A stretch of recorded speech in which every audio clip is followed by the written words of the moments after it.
Hey everybody, say what's up to Dave, Coach Schwartz, repping Garcia Poker. I'm repping Garcia Boxing. I found this. I found this one in the closet. I had a cable guy come by, and the access to our attic is through our daughter's closet in their bedroom, and this jacket was hanging up in there, and I missed it. Yeah, this one gives tribute to the late great Don Hamilton, and I love the colors. I love the shiny blue and the black. And yesterday was Max Garcia's birthday. Oh, was it really? Happy birthday, Max! And Max is doing a great job with Ruben Villa the Fourth, RV4, and that's a prospect to keep your eye on. He just fought a couple weeks ago, as a matter of fact. Won every second of every round. That's what you want. And I see a lot of people signing on here. A lot of Triple G Kazakhstan folks. What's up, folks? Eric Guanteo. Congrats on the job, Dougie. Thank you very much, Eric.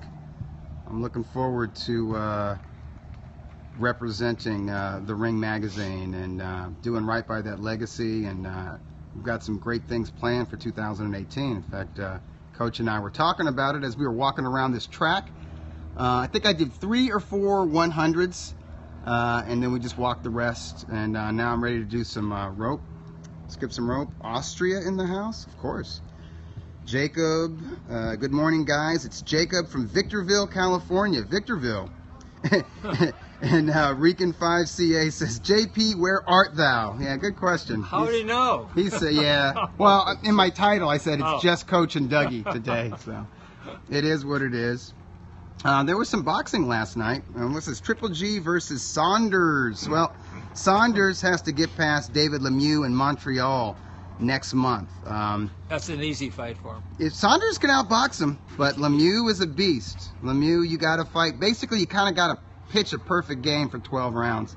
See, I disagree. We'll see how tough Saunders is. I disagree with that. Yeah? I don't think Lemieux's that good. I like him. I mean, yeah. I really like Lemieux a lot. Yeah. But if Saunders is on his A game, yeah, he's going to run away with the fight. To me, that's the question. Can you be on your A game with the activity that he's had? He's basically fought twice since winning the title 2 years ago, and it wasn't the caliber of opponent that Lemieux is. And I agree, Lemieux is there to be knocked out. And somebody says Wilder, wow. Yes, Wilder was impressive. I disagree. Stavern was not impressive. No, this is my prediction was the first punch he hits him with is going to knock him down. What? Oh, in the first round. Well, I mean, didn't it look like Stavern was half asleep? There was something wrong with him. Yeah, well, he's a head case. There's something wrong with his mind. But he's got the greatest trainer, Don House. Oh, Don House is a prince. And he was up. He knew it was going to happen. I mean, the whole This guy thing... Chris says Saunders will gas out. Well, he better not gas out. Because I think Lemieux carries his power late. Triple G versus Joshua. I don't think so. Wait, how about DiCarlo?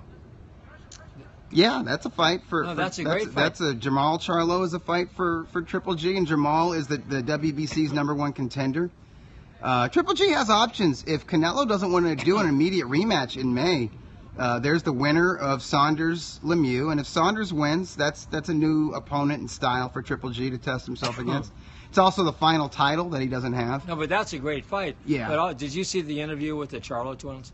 Oh yeah, yeah. It was very good. Yeah, because I was down. They've got personality. I was down on those guys. I thought they were great last night. Yeah, but see, I don't think we can be so judgmental after you knock somebody out and you're that age. I mean, you gotta there's got to be this huge adrenaline rush, and sometimes you run with it. You know, I mean, when they're like 31, 32, they might look back on some of these post-fight interviews and be a little embarrassed, but I just chalk that up to being young and being a combat sports athlete, you know. And but you see, yeah, and a lot of frustration and feeling the burn of being doubted or whatever, like they were saying. But you see when when their adrenaline's not off the charts, and you sit down, they have personality. They're nice guys. And they look good. Yeah, they do. They talk. So I was saying, how are they going to sound in 5 years? Yeah. I mean, they sounded so sharp and so good, and they look like rock stars. Yeah, they do.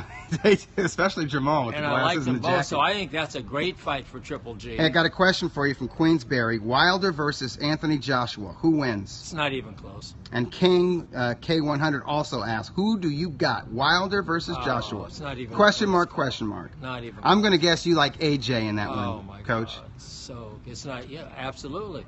And I like Wilder. Sure. I like him, but what's not to like? I mean, and I thought those punches. I mean, it didn't matter. I mean, it's just like hitting. This guy named Jamie Wilson asked, "Are you familiar with this guy Bivol?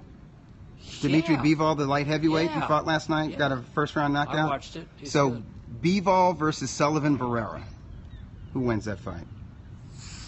That's interesting, because I like Barrera a lot, and Bivol, we'll have to see. I mean, last night wasn't much of a fight, but Bivol, they're both real good. I think does Bivol work out in Wild Card?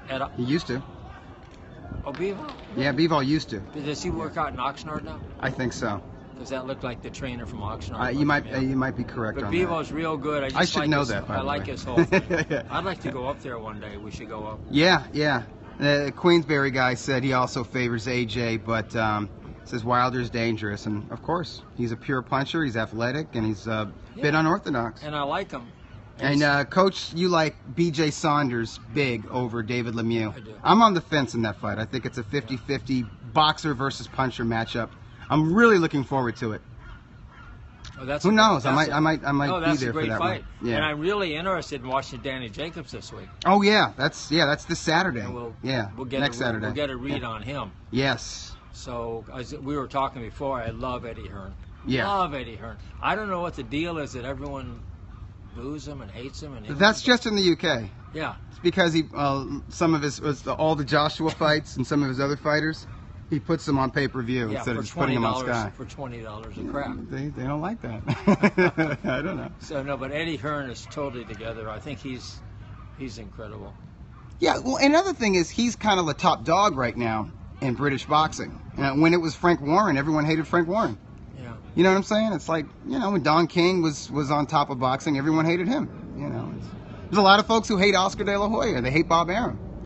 And you ask them why, it's just like, well, they're that guy. They're the boss, and it's like just kind of a thing to hate the boss. Everyone hates the boss. Everyone hates the boss. Yeah.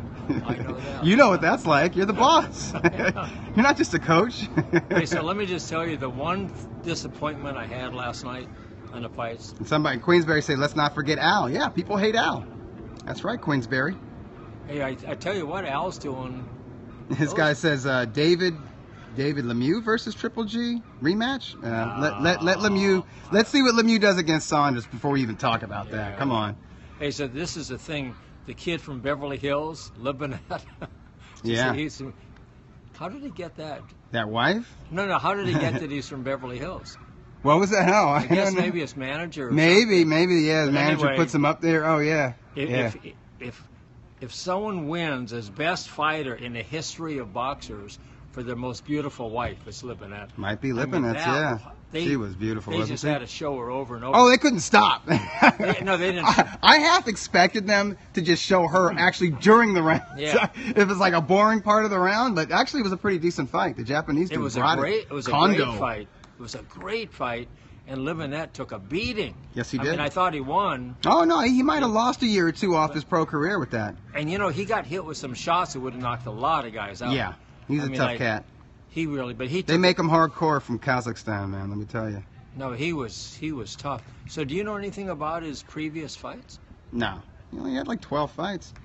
Jamie asked Crawford versus Thurman last quarter of 2018. Are you asking will it happen or who takes it? Or who takes it, he says. Coach likes Crawford. I'm going to ride with Keith. I love Crawford. I'm riding with Thurman. Hey, so Sean Porter last night showed me the most he's ever showed me. I thought he ran out of gas in the last two. You know what he is, Coach? He is a mauler. No, but he's just going to make it so physical you can't do nothing. I know, but he's fought smarter too. And then there's method to the madness. I'll tell you what. And he's a great kid. And his dad's really good. They're both really calm, beautiful people. And so they're Ohio people. Come on, man. So what happened is he had hurt his hand. He broke his hand. Yeah. Okay, so I thought that he had just run out of gas. But the way he handled it, the way he tied him up, moved around, held him, those last two and avoided rounds. Punches, and good head movement and all. Just the way he does it, though, to me, sometimes it's hard to watch. Oh, I thought... Queensberry says, yep, a mauler. Nice guy, ugly style. Queensberry, I agree with you 100%. And I've got nothing but respect for Porter, and I like him. But to me, he's hard to watch. He's a bit too physical. I thought that was his best fight. I mean, Yeah. the way that he handled it, Yeah. and the He dealt with the brains he adversity. used, Yeah. and even afterwards, the whole thing. And then I watched. Oh yeah, no, he's I watched him in the he's a press sportsman. conference. Yeah, he's a No, sportsman, and he's just got class. He's got a lot of class. Because he was raised right. You know, Yeah. the dad's a good guy. Yeah. Yeah, they're great. So without further ado, I think you've got a piece of paper there with some questions I for have me. some questions. Yeah. So I should, and with this nice big screen, Oh, I might be able to. you might be able to actually read them. You know, I can. I can. Yeah, and Oh, wait, I don't want to block. Oh my God, Dougie, you finally well, got this. when the phone. sun goes down Oh, again. it just came up. Though. Yeah, And it's let's just see. for me. I think if we come over here, Dougie. Yeah, Uh, but So there's the it's track. important to skip rope. Yeah. Let's wow, this is serious. Hey, let's go down here. We can. see. Okay. Wow, This you're is- like a. I'm like a director. director. Jeez, wow. I'm a director. Not used But- to all that. Okay, let's see. The sun's gone down. Yeah, but seriously, this is like church. Yeah. I mean, coming out to this track, You want to come over here to the shade? yeah, is so spiritual. Feels so good. Getting out in the sun is beautiful. It's important. It's really important stuff. And Dougie got a new phone, which I'm shocked. I'm shocked. Finally, huh? Yeah. So Triple G. Well, who wins, Eubank or Groves? I have no idea. I think I slightly favor Eubank. I but love Eubank. I don't know. Eubanks looked really good against kind of your one-dimensional fighter, Yeah. tough guy, but Groves is very experienced. He's got a lot of confidence now. Yeah. He's a versatile boxer. It's a tough fight for Eubank, but I think Eubank can take it late. What's next for Adonis Stevenson? Adonis Stevenson. He's supposed to fight Badou Jack. I think they're close to Yeah. making that Wow, fight. that'd That's a be tough good. fight. Here's the guy. I like Jack in that fight, by the way, but Stevenson he's kind of like Deontay Wilder. He's a Yeah. puncher. Very athletic, too. Yeah, I can read it. Okay, so I have some questions, Dougie. Yeah. Okay, whose birthday? November 1st, 1933. From Ohio. He's an Ohio boxer. He was born in 1933. Springfield, Ohio. Oh, was You- it the Springfield Rifle? You got Davey it. Moore? You got it. Featherweight? I think I used to get my hair cut by his cousin or his brother in Springfield, Ohio, when I was going to college in Yellow Springs, Ohio, at Antioch. I love Antioch that guy. College. I was at the fight when he got killed. I was at a bunch of his fights. This Sugar guy Ramos. was so, yeah. It's tough. Oh, that was sad. But he was so good. Bob Dylan wrote "Who Killed Davey Moore?" Yeah. Exactly. Okay. So this fight, November 1st, 1965 in Toronto. 1960. Someone retained the WBA heavyweight title. In Toronto, huh? Yeah. Hey, So what's up, you know Alan? who one of the guys is. This is a WBA heavyweight title fight. Yeah. And what's the year again? 1965. 1960. Hey, Dr. Allen, That's right. there he is. Hey, stay out of the sun. You know what? I think I had to pull this down a little Yeah. more. Yeah. Now I feel better. It was the I was a little WBA. nervous before. Hey, I was Fingers. just saying, is this like church in the morning? I got my gospel on. Yeah, that's good. Ricky G. Wait, Ricky Dillard and the new G. Good stuff. Chicago. Okay. That's what you listen to. Right. Check it out. It's online. They're good. Dr. Google Allen them. is our in-house dermatologist. And gospel enthusiast Yeah. on Sunday morning. That's good. And also, he is in the top 25 100-meter. Top 20. Number the- 17. Is that in the U.S. or U.S. U.S. but in the world? I don't know what those Kazakhstanis or Ukrainians are doing. yeah. I just know the U.S. And by the way, no longer number 17. Haven't done it for almost 2 years. Oh, yeah, well, it's very sad. At one time. You can make a one comeback. time, top The 20. Achilles. They're starting to get sore. Say hi to JP. Okay. Was one of the fighters George Chavala? Yep. You got that. Was the other one Cassius Clay / Muhammad Ali? No. No. Was it? So the WBA title, because Cassius Clay won the title, the whole world title, in '64. So the WBA stripped him, and then they had a tournament to whoever was going to be the WBA title holder. And I think the other guy's from Chicago. I think. Yeah, was it Ernie Terrell? Yeah, it was. Yeah. Ernie Terrell. Now here's a bit of Dave. Here's a bit of trivia. Ernie Terrell was a good singer, and his sister Tammy Terrell used to be like a partner, singing like a duo with Marvin Gaye. Really? So that song, I think that's her. I think it's Tammy Terrell. Ain't Nothing But the Real Thing. Wow. Remember that song? No. Ain't nothing but the real thing, baby. And I believe Ernie Terrell had some top 10 hits, at least on the R&B charts. So there was a former heavyweight champ was also a very accomplished R&B singer from a performing family. Okay, here I have one also. August 1st, 2008. This guy won a KO in 9 at the StubHub, before it was a StubHub. Unifies WBC, Home Depot Center. WBA, IBF, super flyweight titles. Oh, this is okay. That's 115-pound titles. Yep. So before Tom Loeffler's Superfly card, You're right. there were super flyweight title fights there. Yeah. This was 2008, and he unified 3 belts. Yeah. Yeah, that was Vic Darchinyan Yeah. knocking out Christian Mijares. And I think Mijares was a favorite. I think he was the favorite in that fight because he was a beautiful boxer. But Darchinyan with that rugged, awkward style and his amateur experience and his punching power. Hey, I think Darchinyan was undefeated at 115. Hey, when At 115 pounds. when Nonito knocked out Darchinyan, Yeah. is that one of the huge upsets? And Upset of the year and knockout of the year. and the way he beat him. Oh, my God, yeah. I mean, from the very first second. He had that. And he avenged his brother. Okay, here's That was at flyweight, though. okay, so here is I hope I have the year right. November 3rd, 1949. This heavyweight, I call him a legend. Heavyweight legend in what year? He was born November 3rd, 1949. 1949. Yeah. A legendary heavyweight. I mean, well, let's say, the in people call him legendary. Like he's not on like if somebody does like an all-time heavyweight top 15. He's not in that top 15. He might be in it, but it's not like a name like, some of the other names. Although he is. Is he in the Hall of Fame? That I can't tell you. Okay. But I know he owned a lot of real estate, which I think he lost it all. He was born in 49? He had an incredible jab.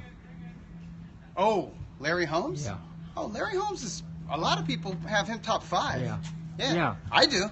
No, but I mean, like if you just took people, right. No, he's not like one of those, he's not like an Ali or a Dempsey. He's not like one of those iconic guys who kind of like epitomized their era. Although he was, he was pretty much the heavyweight champ of the 80s. But what happened is this guy named Mike Tyson came on the scene and took over the entire sport by the late 80s. And so really kind of Tyson, Holmes was sort of between, he was the dominant champ between Ali and Tyson.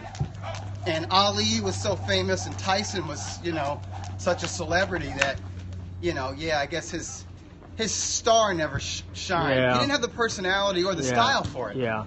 Let's be honest with that. But people respect him. And he was following one alley. Yeah, you follow Ali, you're in his shadow. Yeah. And then by the time you start to make your own legacy, this guy from fighting out of the Catskills comes out, and he's an explosion. Speaking of Jack Dempsey, I was watching an old fight from the Olympic Auditorium. Yeah. And it might have been Art Aragon against Facilio or Art Dempsey Aragon. No, but they introduced him. Oh, cool. It was like Jack Dempsey in the audience. Big deal. It was like, wow. Dempsey was a big deal. And Jimmy Lennon Sr. was the announcer, Yeah. one of the all-time great announcers. Oh, yeah. Okay, so you're doing okay. Yeah, arguably the best announcer ever. Okay, so here I have a fight, and this is one that JP got killed on. See, And this kids, is- don't gamble. This was Don't bet on the fights. Don't bet November- on sports, period. It's a mess, man. November 3rd, 2007. 2000. It was in Cardiff, Wales. You know who it is. Guy retained his super middleweight title. Okay. So that would be Joe Calzaghe. Yeah. He was Welsh. Yeah. Did he unify belts? You know, I Or don't did he know, just retain his title? but But this was 10 years ago, right? yeah, JP loved the Okay. other guy. Oh. So No. this is Calzaghe versus Mikkel Kessler. Yeah, it is. Yeah. Well, Kessler had a lot of. He was undefeated. He had a lot of. No, He had a he lot did. of momentum. Yeah. I didn't know he bet heavy on Kessler though. Oh well, That's yeah, kind of- he but loves that, Kessler. That was kind of a risk though. He loved him. Even if Kessler was competitive, but Calzaghe was still on top of his game. And Calzaghe's arguably the best super middleweight ever. I mean, I have Roy Jones ahead of him, but Calzaghe's body of work is, his longevity is impressive. So let me ask you. But to put a lot of money on a guy when he's fighting in the other guy's hometown, yeah. that's really gambling, right? I mean, Well, you know what I'm saying? that's what he Kessler does. could have won and got robbed. Yeah. Come on, let's not pretend that doesn't happen. Well, speaking of that, we weren't here last week, but when they stopped the fight, the Joshua fight? Joshua fight, yeah. I thought. I mean, that's that was horrible Well, call. it's like it makes Joshua look bad. It makes it look like the referee's trying to He was. preserve a knockout. No, you know? he was. Right. 'Cause And by the way, I wanted to see how Joshua acquitted himself. Now listen, had Joshua kept beating on him, because Takam was hurt, right? But he had the wherewithal to tense his muscles up and to cover himself up. Like his legs weren't out, and he could defend himself. In other words, I think when a fighter can't defend himself, that's when the referee steps in. But he wasn't totally discombobulated. He had been hurt. But this is a guy who's we know is durable. We know can fight the distance. They're fighting for the heavyweight championship. He was impressive, that guy. He was very good. He showed me more craft than I'd seen from him. He was cagier than and more skillful than I had expected from him. I knew he'd be tough. I knew he would go at least 8 rounds. I knew that. No, he could have gone to 12 for That's sure. and I kind of wanted to see, okay, how does Joshua actually go, how does he look for 12 rounds and all, but it's like, I don't like it when officials impose themselves on a fight. Like, let the fight play out, Well, you know what? He wants another payday, the ref. I mean, he saw Joshua had it handled, it's like. Yeah, but I don't think, this guy, the other guy, looked like and reminded me of James Toney. Takam? Yeah. Yeah, a little bit, yeah. It's funny, somebody wrote the mailbag and asked me, what would the heavyweight version of James Toney done with the version of Anthony Joshua that showed up against Takam? And I'm like, would have frustrated him. Yeah. Probably would have gone the distance, too. I don't know. Yeah, Toney was a tough cat. But I like Joshua a lot. I think his future is so bright. And he's got such a sound head on those broad shoulders. How about his dad? Yeah, the dad's. That was obviously impressive. the dad did a good job. Yeah. The mom and the dad did a great job. well because he's I gotta get got over class. here Yeah, so I can you're in the see. sun, man. Yeah. Yeah. So he's class. my camera works good. In and out of the ring, yeah, isn't it? Yeah. Okay, so far you're Doing okay. okay. This is I missed the first question. I got it on second try though. Ernie Terrell. Oh, you didn't really. I think he is from Chicago. Okay, so here's November 3rd, 2001 in Las Vegas.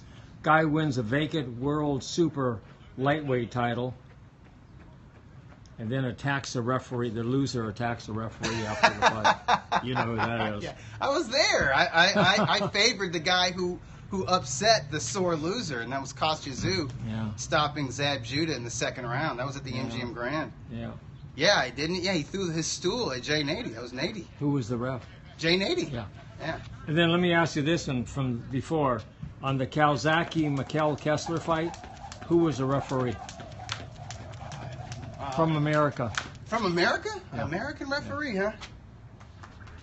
No idea. Whose dad was a famous fighter. Was it, what's his name? Ortiz? No, not Ortiz. You're close. Right letter. Michael. I don't know. Michael Ortega. Oh, Ortega. That's Who's his dad? Was it Battling Ortega? Gasper. Gasper Ortega. Yeah, that's right. Yeah, he's an East Coast guy, right? Big TV fighter. Yeah. Fought everyone. Gasper Fought every Ortega, single yeah. guy. Yeah, he fought Emil Griffith. Everyone. Yeah, Every one of those guys. Yeah, welterweights and middleweights, right? Okay. So here's one. Well, I remember. Okay. So today's the 5th. So November 5th, 1994. At age 45, oldest to ever win a heavyweight title. That's George Foreman. Yeah. Stopping Michael Moore in the 10th round. That was a crazy punch, wasn't Yeah. It happened. it? Yeah. It happened! Oh, it's Jim Lampley, thank you. It's not the best Jim Lampley invitation. Okay. So here's November 6, 1981. Pittsburgh retains WBC heavyweight title. And he was knocked down in the 7th round. This is in Pittsburgh? Yeah. 1961? 1981. I'm sorry, 1981. Yeah. I'm sorry, what title was on the line? WBC heavyweight title. He retained it. It's in Pittsburgh, 1981. Yeah. WBC title. Okay, so I know that's got to be Larry Holmes. Right. Because he was WBC champ at that point. The guy knocked him down in the 7th round. He came back and knocked him out in the 11th. Knocked him out in the 11th. So Holmes goes down in the. Oh, was this Ernie Shavers? No. No. Mr. Ronaldo Snipes. You got it. Yeah. So he stopped Snipes, huh? Yeah. Okay. Went down. Yeah. That was a great fight. And here. Holmes struggled in some of those title defenses. Yeah. Okay, and this was. Tim Witherspoon gave him a tough fight, and I think Carl the Truth Williams gave him a tough fight as well. And that went to 15 rounds. Okay, and here, November 6, 1991. Excuse me, 1999. 1999. My favorite heavyweight fight. Oh, yeah. Atlantic City. Oh, yeah. Heavyweight fight of the year. Oh, yeah, I remember. You know this who it one. is. It was on HBO's Boxing After Dark, yeah. and it was like a shootout, right? Right. Derek Jefferson versus Maurice Harris. Right. And Maurice Harris might still be fighting. Yeah, because he was really young. He started young. Yeah. He turned pro at 17. That fight was incredible. You got to watch that He's on a crazy YouTube. talent. Just didn't. Something was missing. You got to watch that on YouTube. It's incredible. Was Derek Jefferson trained by Bill Miller? Yeah. Yeah. He had some combinations, man. Here's the problem with Jefferson. Jefferson was like 6'6", and not quite as built as Anthony Joshua. Wasn't quite as thick. He had like his waist was more svelte, but he was a big athletic dude, and he fought like a featherweight. It'd be the first round, and he's putting combinations and like 5-punch combinations and uppercuts and double hooks, and he was so busy. I always thought, like, Bill Miller's a great trainer, by the way, and I think in some ways, technically speaking, a better trainer than the late great Emanuel Stewart. But I think Stewart would have been good for Jefferson in that. And I think Jefferson was from the Detroit area, was he not? Yeah. He was a Michigan guy, right? Yeah, definitely. I guess that's why he was with Bill Miller. But he needed to kind of settle down a little bit, like with his size. You know how like Manny settled down Vitaly Klitschko. Yeah. Kind of slowed out the punch output, made him not as entertaining to watch because you jab and grab and that kind of stuff. But I think big guys, they kind of have to pace themselves differently because they're just huge. They're carrying so much weight. But yeah, you boys and girls at home who just started watching boxing maybe in the last 4 or 5 years, and you haven't heard of Derek Jefferson, he was like a heavyweight fringe contender that HBO showcased a few times. I think he was one of Cedric Kushner's heavyweights. Maybe he was part of the Heavyweight Explosion series or something like that. Kushner had tons of them. And Hassan Rahman came out of that group, as a matter of fact. But Jefferson was like a thrilling fighter. He was like a gunslinger. And that's the best way to describe his fight with Mo Harris, who was long, rangy, could punch, great talent, great athleticism, just a natural boxer, is shootout. That was a shootout. And then it turned out Jefferson had no discipline, wouldn't train. Yeah. And this fight that he lost in sensational fashion, he beat the crap out of this African fighter, I think named David Izon.